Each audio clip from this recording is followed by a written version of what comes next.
माननीय शक्ति सिंह गोहिल जी। माननीय उपसभापति महोदय, I know my limitations in appropriation bills, and I know the scope of appropriation bills. So within the scope, I will raise certain concern and issues of these bills.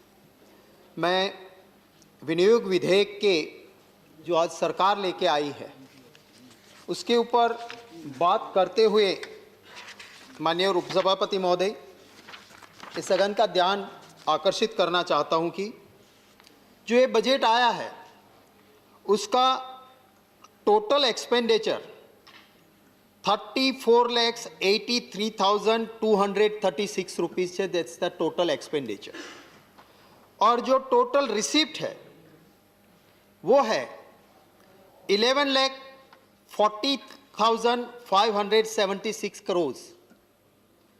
तो ये जो revenue deficit होगी उस revenue deficit को meet करने के लिए आपका एक्सपेंडिचर 34,83,236 करोड़ और आपकी इनकम 19,76,424 करोड़, दोनों के बीच का जो गैप है वो 11,40,576 करोड़। माने आप जो फिस्कल डेफिसिट रेवेन्यू डेफिसिट में आप जा रहे हो, और ये भी मुझे लगता है कि जब आपका एक्चुअल बजट के फिगर्स आएंगे तो इसको भी कहीं पार कर जाएगा। क्योंकि अगर मैं देखूं कि आप जिस तरह से सरकार बजट बनाती है, हो सकता है बजट में थोड़ा आगे पीछे हो सकता है, पर जो गैप हो जाता है that gap is too high. आप देखिए, आपने 2021 का बजट में your budget revenue deficit was 6,09,219 crore, और जब रिवाइज्ड किया तो आपने थोड़ा बहुत नहीं 6 लाख करोड़ से आप पहुंच गए 14,55,989 करोड़। तो अगर इसी गति से सरकार का बजट का जो रवैया रहेगा तो जो रेवेन्यू डेफिसिट है वो आप जिसकी बात करते थे कि परसेंटेज ऑफ जीडीपी के सामने हम पॉजिटिव ले आएंगे, आज जो आपका रिवाइज्ड 2021 का है वो अगेंस्ट जीडीपी जो परसेंटेज है वो 5.9% है, और आपका जो 21-22 का है वो 3.1% है। मान्यवर,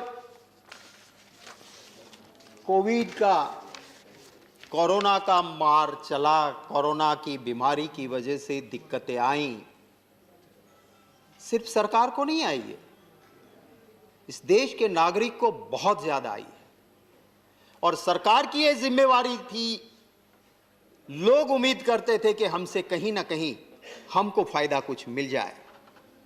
मान्यवर, मैं आपके जरिए यह हाईलाइट करना चाहता हूं इस सदन में कि इस सरकार ने जो यूनियन एक्साइज ड्यूटीज है उसकी 2021 में क्या था, 2,67,000 करोड़ यूनियन एक्साइज ड्यूटी थी। आपने 2020-21 में 2,67,000 करोड़ था, वहां से 3,61,000 करोड़ यूनियन एक्साइज कर दी है। इतनी ज्यादा बढ़ोतरी वो आम आदमी के ऊपर, इस देशवासी के ऊपर जाएगी, और खासकर ये मार पेट्रोल और डीजल।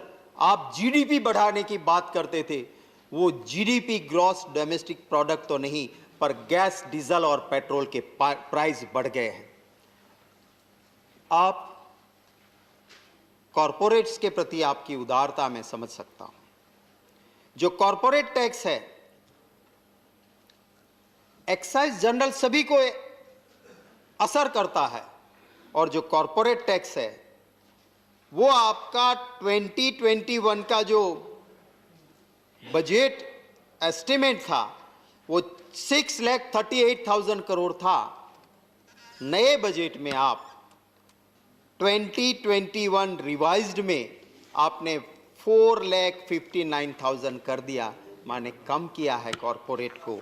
मैं और ज़्यादा तो नहीं कहूँगा, पर सेंट्रल जीएसटी भी आपकी बढ़ रही है, आपकी एक्साइज बढ़ रही है, और सामने जब रिलीफ देने की बात आती है तो इस देशवासियों की इनकम को भी आप देखिए।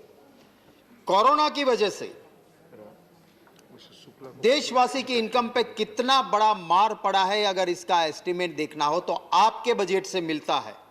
आपके बजट में जो आपका एस्टिमेट था 2021 में, उसको रिवाइज एस्टिमेट किया तो 28% इनकम टैक्स में जो आपका एस्टिमेट था वो कम हो गया है।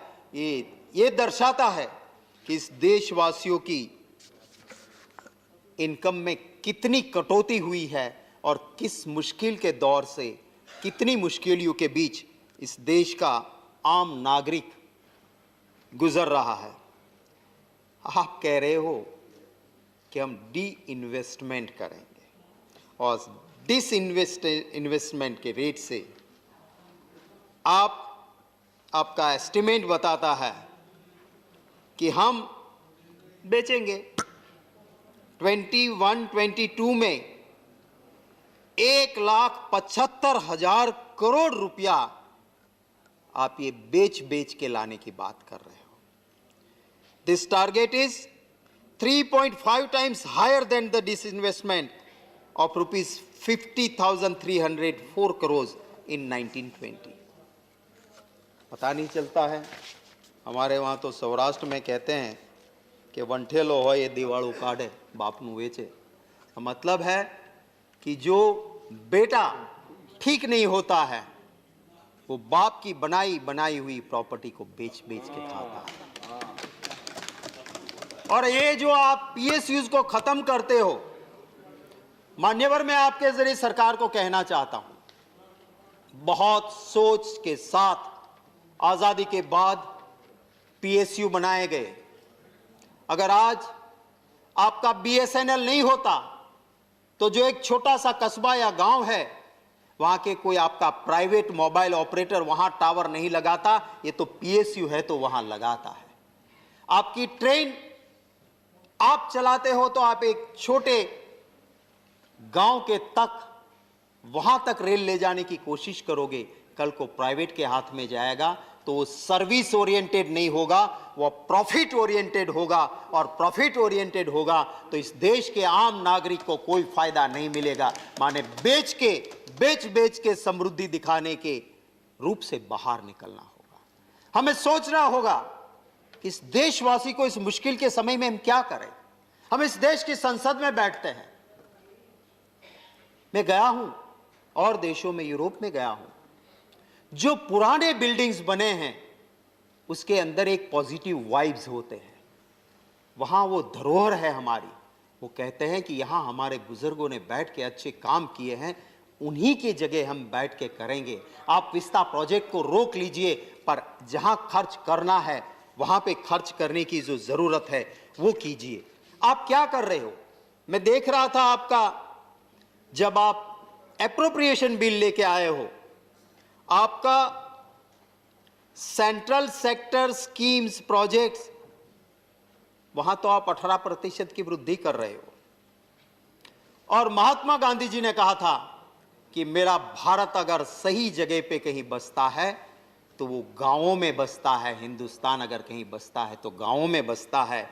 उस रूरल लोकल बॉडीज के लिए आपका जो प्रावधान था वो 2021 में आपका था 69,925 करोड़, और आपने इस साल के नए बजट में रूरल लोकल बॉडीज को जो पैसे जाने चाहिए उसमें कटौती करके सिर्फ 44,901 कर दिया है, माने 13% से ज़्यादा कटौती उस गांव के लोकल बॉडीज़ को मिलने वाले पैसों से की है।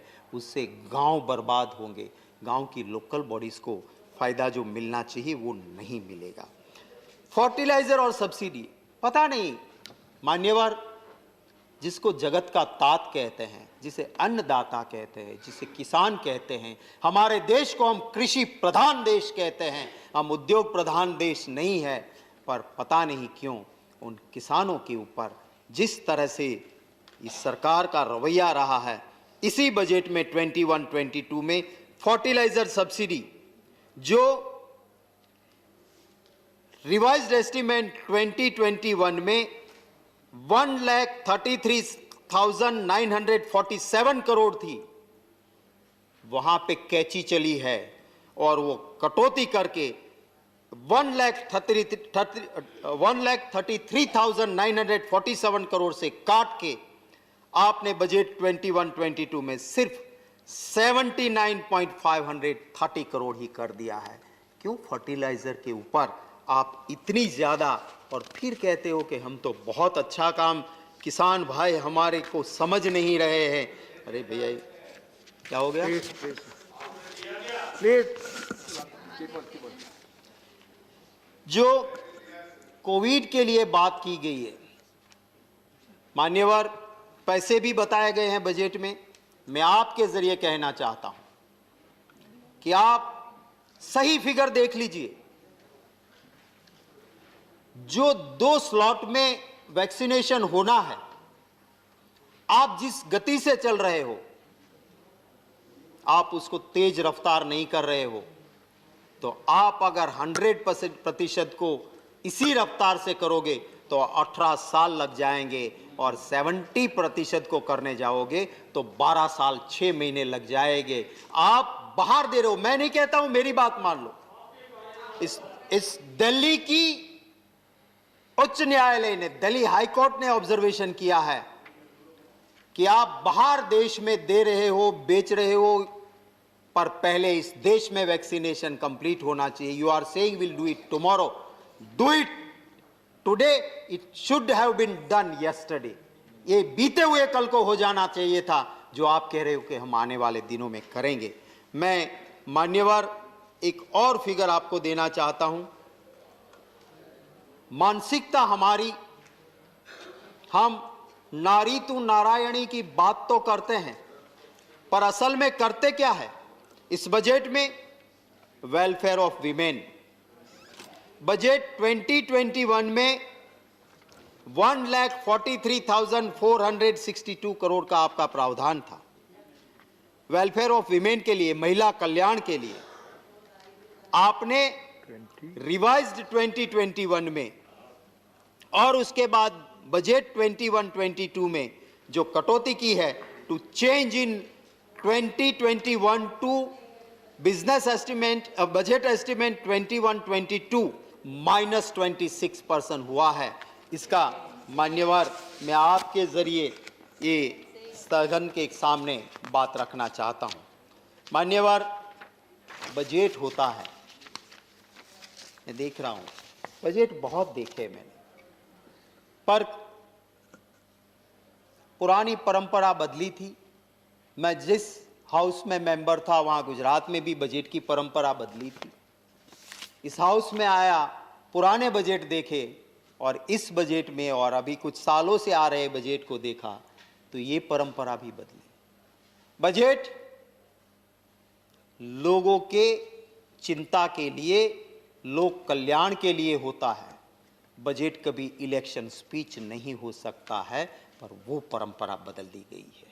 मैं आपके जरिए इस सदन का ध्यान आकर्षित करना चाहता हूं कि जहां चुनाव है, ऐसे 4 स्टेट्स, वेस्ट बंगाल हो, तमिलनाडु हो, असम हो, केरला हो, बजट स्पीच में उनके 2 बार या कैपिटल के 4 बार या उससे ज़्यादा बार नाम लिए गए हैं, और बाकी देश के यूनियन टेरिटरीज और स्टेट का नाम नहीं है। इलेक्शन ओरिएंटेड बजट नहीं हो सकता है। और वो भी यहाँ कहते तो हो, बिहार का चुनाव था तब बड़े बड़े पैकेज या बड़ी बात हुई थी बजट में, वो फिर कुछ हुआ नहीं था। तो लॉलीपॉप कम से कम बजट में तो ना हो, ये उम्मीद हम जरूर रखते हैं। पैकेज मिला नहीं था, आपका चांस मिलेगा। प्लीज मैं समझ सकता हूं वहां के मुख्यमंत्री जी ने क्या कहा था, वो भी है, प्लीज डेफिनेशंस भी हैं। प्लीज माननीय उपसभापति महोदय जी, बिहार मैंने से उन्हें मेरा मना किया, विशेष हाँ, लगाव रहा है और मैं जानता हूं वहां का डीएनए से लेके सारी चीजें। तो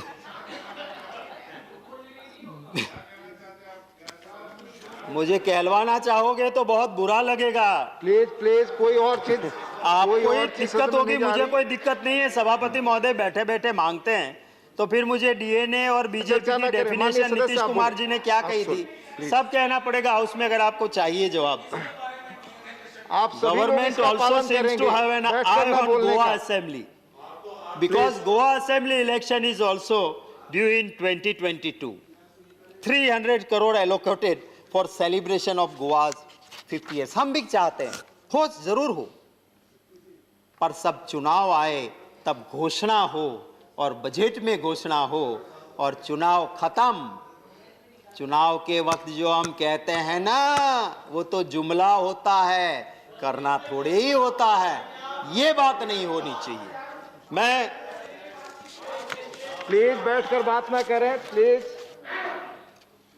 मैं जरूर ये कहूंगा कि न्यूट्रिशन, अभी यहां पे इस सरकार के एक मंत्री जी ने कहा था कि हम तो स्ट्रे डॉग को भी भूखा नहीं रहने देते हैं।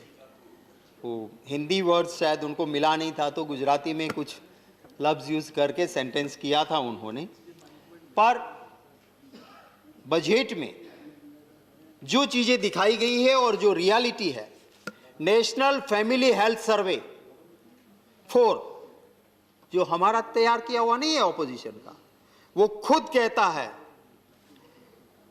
कि the nutrition budget is ₹1000 crore, 27% reduction किया है। और आपका एनएफएचएस कहता है कि चाइल्डहुड स्टंटिंग में 13 राज्यों में बहुत सारे बच्चे पाए गए हैं और इनकी जो संख्या है वो 68.4 चिल्ड्रन है 13 राज्यों में। ये आपका सर्वे कहता है, मेरा नहीं है, एनएफएचएस का। ये सच्चाई है और इसकी बात मैं आपके सामने इसी के जरिए रखना चाहता हूं। महोदय, मैं जम्मू कश्मीर का भी जो विनियोग विधेयक आया है उसके ऊपर बात करने जा रहा हूं। मान्यवर, पोरस और अलेक्जेंडर का युद्ध चल रहा था और पोरस ने एक बहुत अच्छी बात कही थी।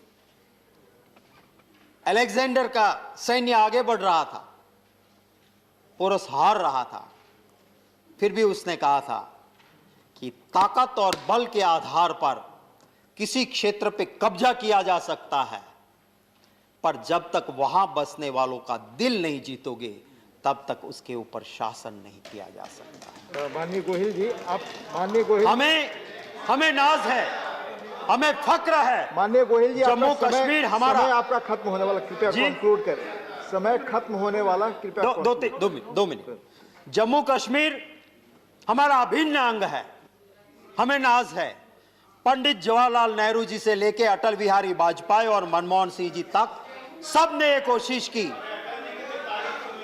कि जम्मू कश्मीर में लोगों को दिलों को जीतने की कोशिश हुई और वहां पे लोगों के दिलों को जीत के, और इसी वजह से, और यही वजह रही, इसी वजह से मान्यवर, वहां पे जो आतंकवादी के सामने लड़ते हुए शहीद होते हैं, वो मेरा हिंदुस्तान का, वहां का रहने वाला मेरा सिपाही, वो मजहब के नाम पे अलग बात नहीं करता है, वो वहां पे इस देशवासी बन के रहता है और इस देश के लिए वो कंक्लूड करता है। करें, कंक्लूड करें माननीय वहां शक्ति मैं सिंह। मुझे 2 मिनट दे दीजिए। अरे ऑलरेडी आप अपनी पार्टी के दूसरे व्यक्ति का समय ले चुके हैं। ऑलरेडी मिनट, 4 मैं मिनट पुंडुचेरी पे एक बात करके मेरी बात खत्म करता हूं। प्लीज।